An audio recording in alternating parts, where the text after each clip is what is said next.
What is the meaning of life? Why are we here? The biggest questions of all. The questions that have dogged the greatest minds for centuries. It makes me look up to the heavens in awe at our vast, magnificent universe and wonder at the possibilities of what life is all about.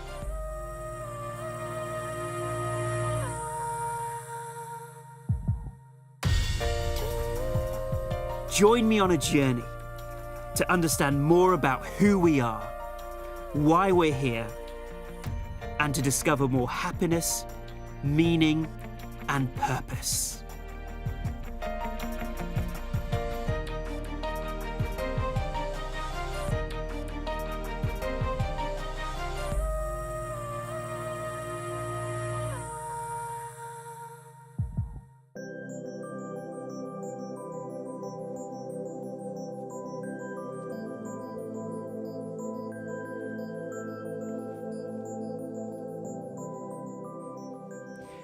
Do you want to be happy, or do you want to be miserable? Now, does that sound like a silly question? From the cradle to the grave, all we really want is happiness. Think about anything that we do in our lives. Ultimately, we do it because we want to feel happier.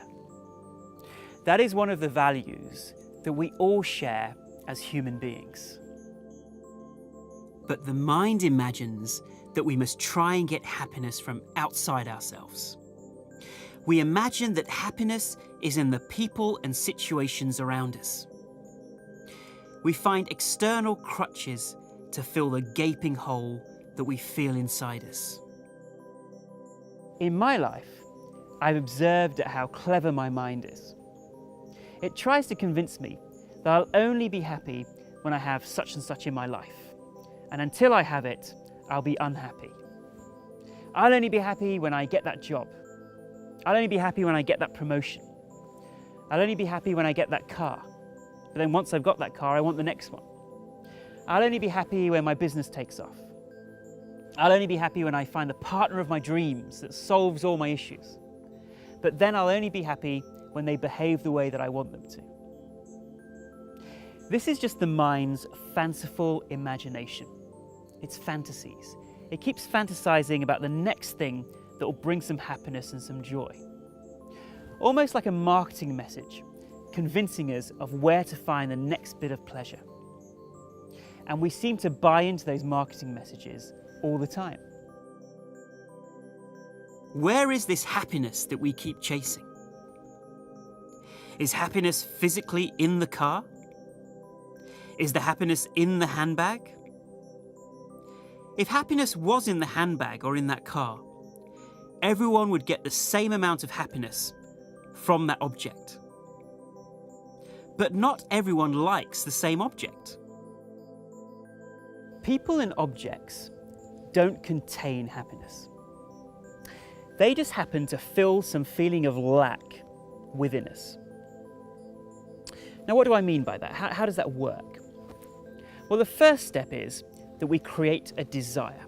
For example, I want some chocolate. Then we feel a sense of restlessness because we don't have it. Come on, I need some chocolate. I can only be happy if I have some chocolate right now. Then we try to fill the gap by buying some chocolate.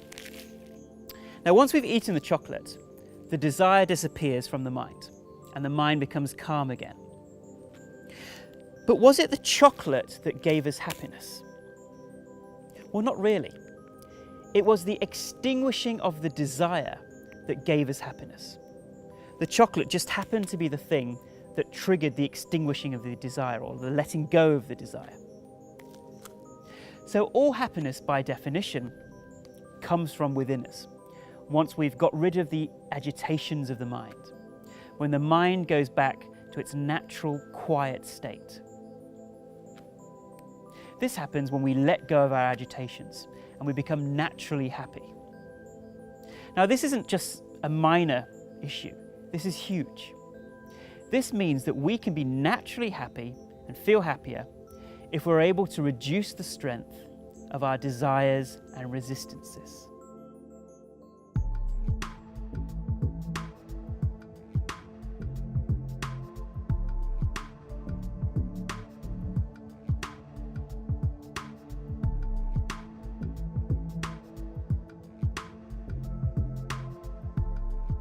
Desires and resistances are one of the 4 conditionings that block out the light of who we really are.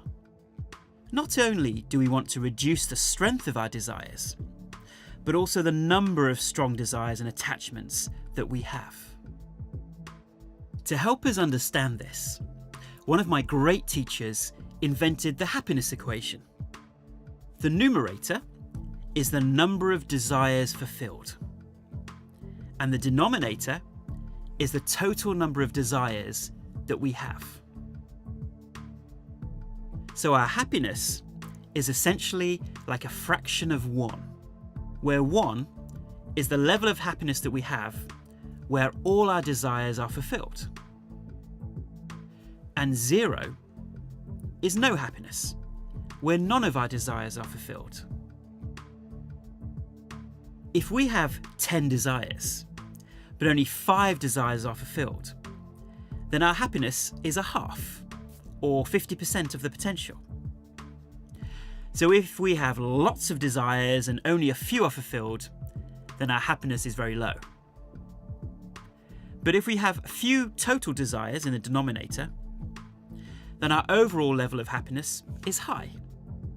So according to this equation, we are happier when we have fewer desires. And what happens if we have no desires, if the denominator is 0? Well, what happens when we divide any number by 0? Theoretically, the answer is infinity. Therefore, our happiness can be infinite or eternal when we have no desires. And this fits in with our hypothesis that we are blue. We are bliss and love. We are the very source of happiness. But if we are the source of happiness, why don't we feel happy and blissful all the time? Why do we keep chasing happiness? There are 2 reasons why we keep chasing happiness outside of ourselves, and we don't always feel calm and peaceful and happy inside. Firstly, most people haven't watched this film, so are unaware of the idea that we ourselves are the source of happiness and love. The mind's imagination takes over. Secondly, even if we know that we are the source of happiness and love, our desires and resistances can be very strong and drag us into that wanting. These are one of the 4 types of conditionings that we've mentioned. The desires and resistances cloud our thinking and block the clarity of mind. A very powerful question to ask yourself is, what is stopping me from being contented, fulfilled, and happy right now? If we inquire deep into our mind, underlying it will be some kind of desire, resistance, or expectation. There is nothing we have to do. We are complete right now. Can we choose to experience completeness rather than living in lack?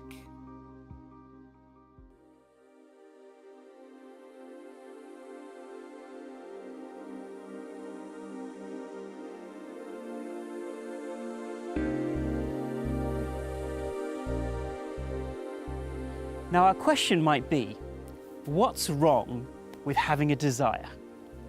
I have to desire things, otherwise I wouldn't do anything in life. It's desires and wants that gets me out of bed in the morning. Now, of course, we still have to act in the world, so let's clarify what we mean. We have 4 types of desires that apply to each layer of our existence, each aspect of our personality. The body has needs.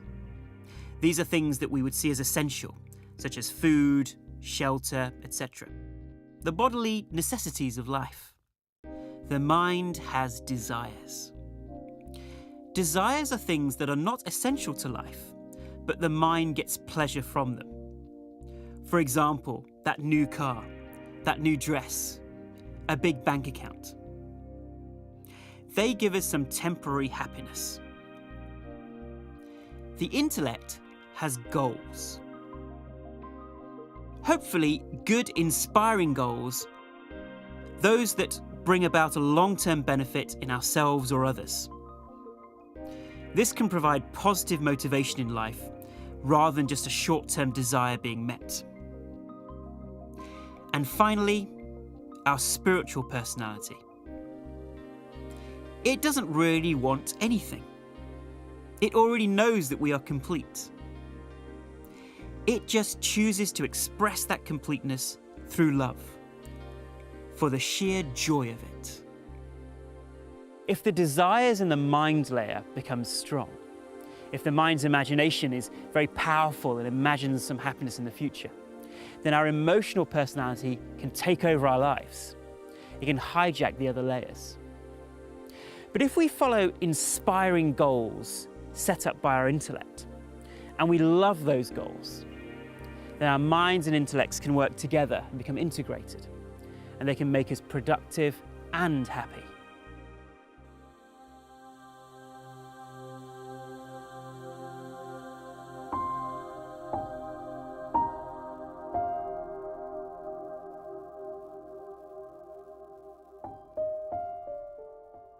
If we're unhappy, at the core of it is probably an unfulfilled desire.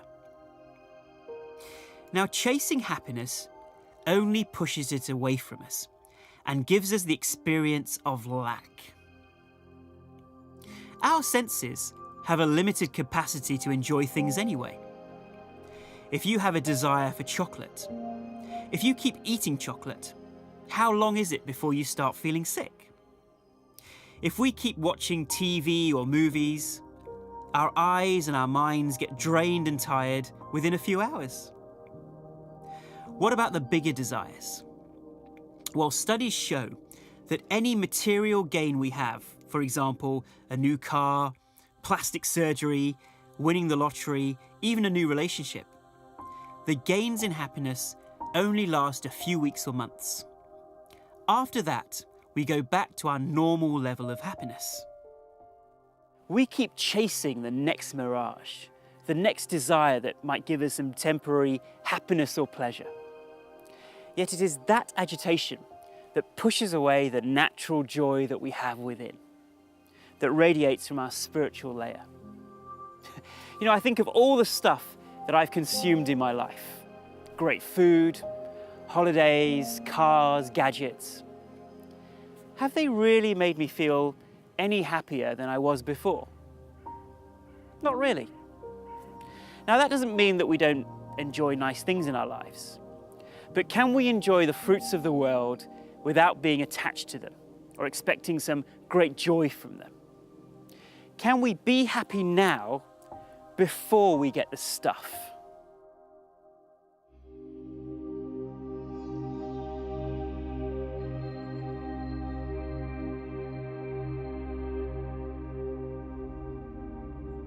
Our greed for wealth can also be a big agitation. We all need money to live, but has this become our sole obsession? Even millionaires and billionaires worry about money and feel insecure because they've got more to lose. One of the most damaging thoughts that we can have is to feel greedy for other people's wealth. To me, wealth is not how much money we actually have, but how contented we feel with what we do have. That is real wealth. The second wealth is using our wealth for the benefit of society. If we're privileged enough to have gained wealth, are we spending all of that wealth on a bigger house, a bigger car, even a yacht? Can we instead spend a percentage of our wealth on the poor, the sick, the disenfranchised, or spreading happiness? This stops the wealth energy from decaying. Like if you keep your bread for too long, it will go stale. In the same way, if we don't share our wealth, it also becomes stale. Greed is also driven by the ego's competitiveness and also the ego's insecurities. We often call this keeping up with the Joneses, and it stops us from being contented and happy right now. We start comparing ourselves to others. Are we as rich? Are we as successful? Is our house as big as other people's? Is their car better? This can stop us from really just being in the present moment. And it can create a background agitation when we're never really happy with ourselves. Not only that, but we're more likely to spend beyond our means and get into debt. In fact, recent financial crises have all been because of greed, because of people and governments spending beyond their means. What can fuel mental restlessness and desires is the keeping up with the Joneses mentality. Some people compare themselves to others, how much money they have, how successful they are, and then they feel bad about themselves. And social media is magnifying this effect. Some studies have even shown that the longer we spend on social media, the more depressed we begin to feel. Why? Because we see the best 1% of other people's lives, and then we compare ourselves to them. But this is a recipe for sadness and depression. Some people live their sense of self-worth externally, from how well they perform in life. This phenomenon is increasing in the world. Could this be the reason behind the increasing anxiety and depression that we are seeing in today's world? When I go on meditation retreats for a week, I notice something amazing. I'm in a place where I don't have any of my normal material comforts. I've got no TV, no house, no car, my phone doesn't work, and I'm sleeping 4 people to a room. And yet, I'm the happiest I've ever been. Now, how can that be? The outer world's pleasures are minuscule compared to the ocean of bliss waiting within.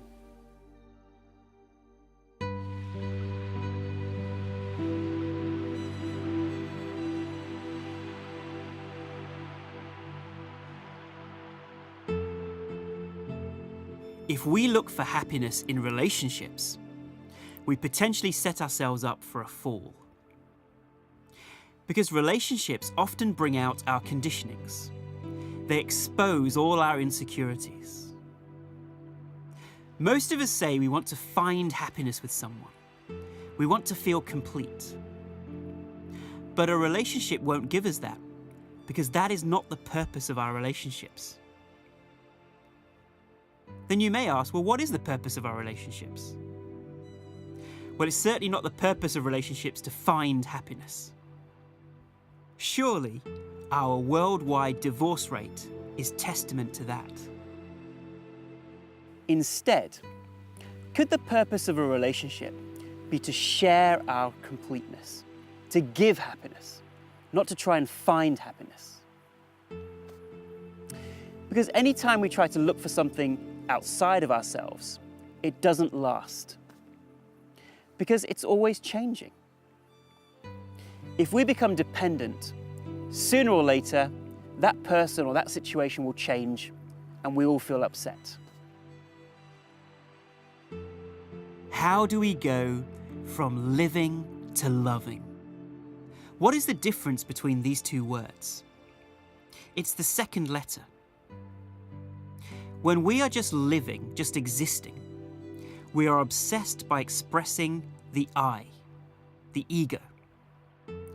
But when we are loving, we are expressing our wholeness, our completeness, as represented by the O.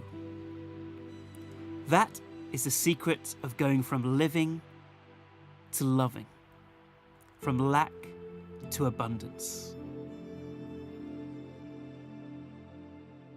from conditional love to unconditional love. That is the nature of the one blissful loving consciousness that we are at our deepest nature. And that is our journey. A journey towards being able to express love unconditionally, once we've let go of our ego.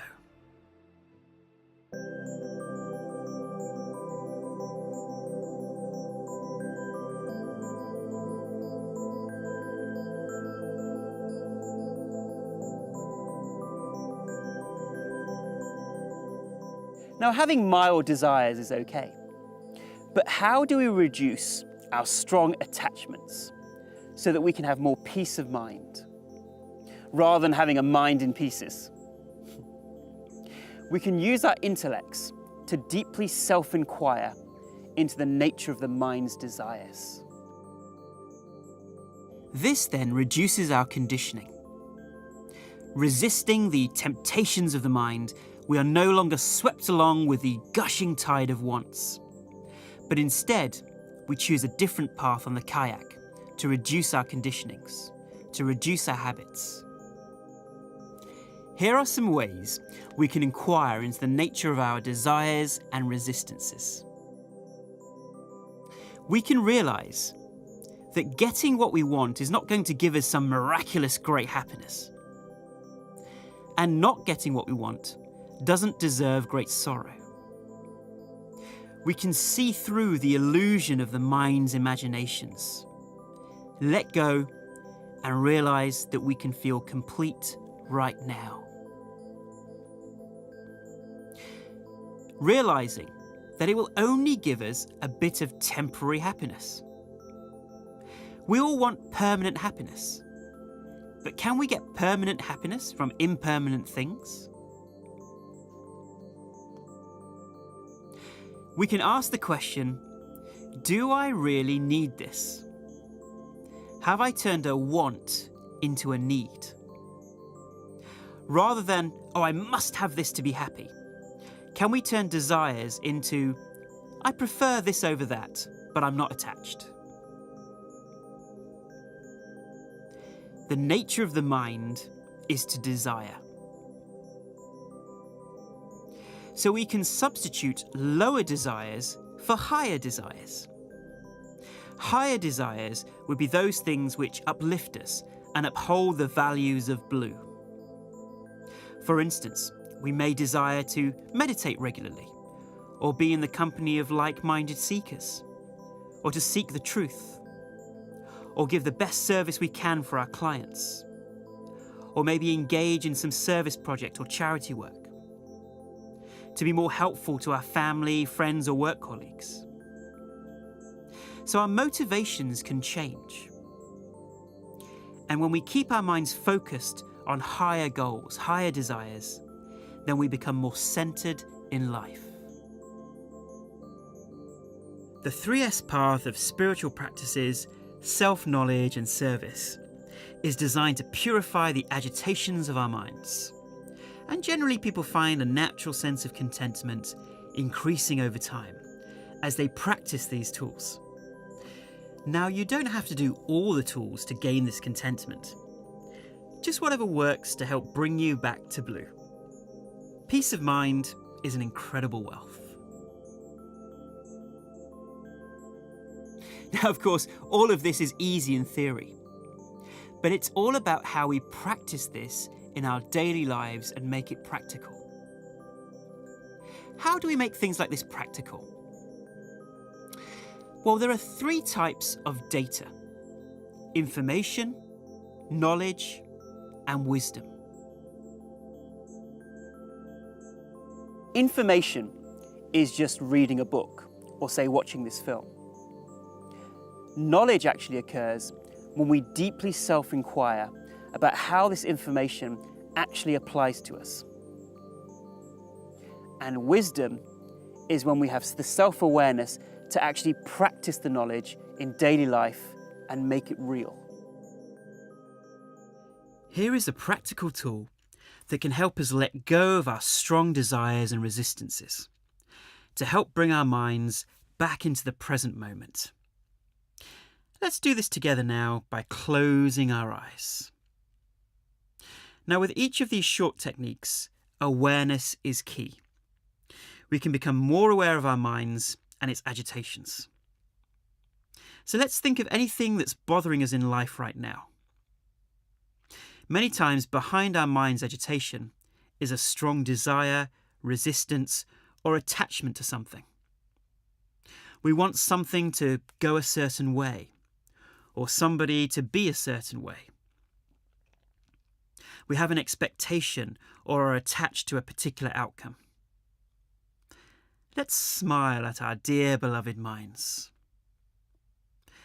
Observe your mind in amusement and amazement at how your mind holds on to these desires and resistances and agitations and stops itself from being contented in the present moment. Sometimes this is enough to let go of the desire. Other times there may be some worry. Feel that worry or agitation or tension in the body. Find out where it is in the body. Feel it fully. Take a slow, deep breath in with a smile. And breathe out and surrender your desires to a person that is a representation of love. Letting go and releasing so you can be contented in the present moment. Let's repeat that again. Become aware of the agitation in the body, the feeling in the body. Feel it fully. Take a slow, deep breath in with a smile. And surrender your agitation to love. Feeling that freedom. That feeling of being liberated from your mind right now. Keep smiling. If you are still holding on to that desire or resistance and it's stopping you from being contented right now, we can deeply self-inquire into what it is that we're holding on to and how we could shift our perspective. Okay, so let's take a slow, deep breath in with a smile and let's open our eyes. So in the exercises, see how you can practically implement this knowledge. Let's deeply self-inquire into the nature of our desires and resistances and the illusion behind them, and the feeling of lack that those desires give us. It's those desires and resistances that prevent us from truly experiencing something amazing about ourselves. So this is huge. Our happiness relies on it. As you practice the tools in this experiment, you may have more of those glimpses of that feeling of natural contentment or dispassion.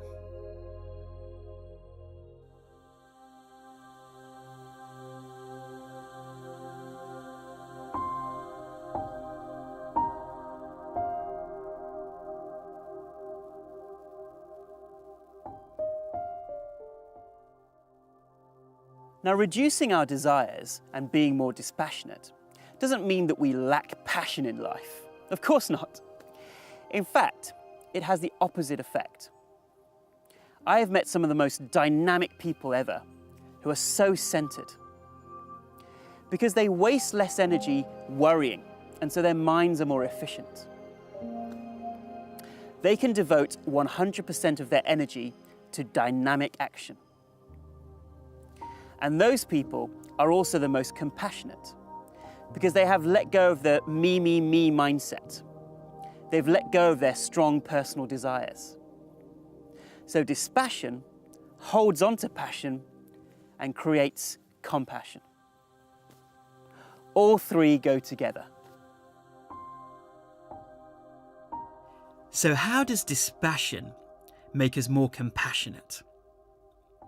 Well, just as with meditation, when the emotional agitations of our strong personal desires have calmed down, then the natural radiance of our spiritual personality can shine through.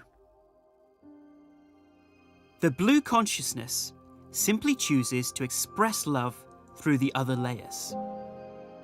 It expresses love through the body, through serving others. It expresses love through the mind, through compassion and care for others. And it expresses love through the intellect, through the pursuit of truth and knowledge.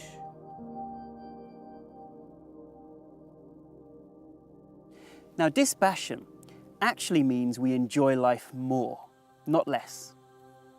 Here's an example. In the experiment, we talk about practicing mindfulness, which means being aware in the present moment without judgment of what's happening. A great time to do this is when you're eating. Think about when you're eating an ice cream. How much of your mind is actually experiencing the ice cream? A lot of our thinking is going into the past or the future, or thinking about everything but the ice cream. Sometimes we really only taste the first and last bite, and our mind wanders in between. Whereas when we're centered and we're truly enjoying the ice cream, that's when we can claim that we're being dispassionate. Just try it. Can you eat an ice cream mindfully, whilst totally being in the moment, experiencing every sensation? That is really how we should eat. Contentment and peace of mind are great wealths. This is a wealth that we don't need to earn. We already have that wealth within us. It is our birthright, waiting to be discovered at deeper and deeper levels. What will you experience and express when you truly become at peace with yourself? If there is one message that sums up dispassion, in fact this whole film, it's this. Nothing matters. There's nothing you have to do. What are you holding on to? Worries, fears, desires? Let go and see. You are that bliss and love that is already complete. Rest and revel deep in yourself.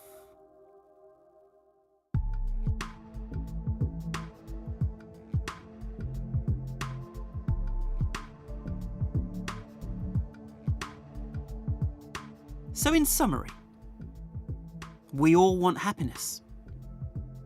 So we chase things outside of ourselves to give us happiness.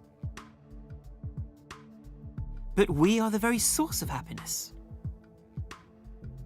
But we don't experience that because either we're unaware of that idea, or our desires and resistances are so strong that they keep our minds turbulent, blocking out the light of consciousness within us. So we can steer our kayak and reduce our desires and resistances through self-awareness and self-inquiry using the intellect. Through self-inquiry, we can realize that the happiness we are seeking is just a mirage and temporary. Instead, we can substitute lower desires for higher goals to keep the mind focused.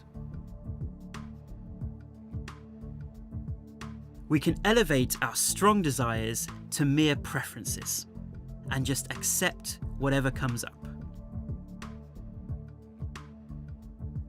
And as we practice the tools in the blue experiment, agitations in the mind will naturally fall off, so that more glimpses of our true blue nature are revealed to us.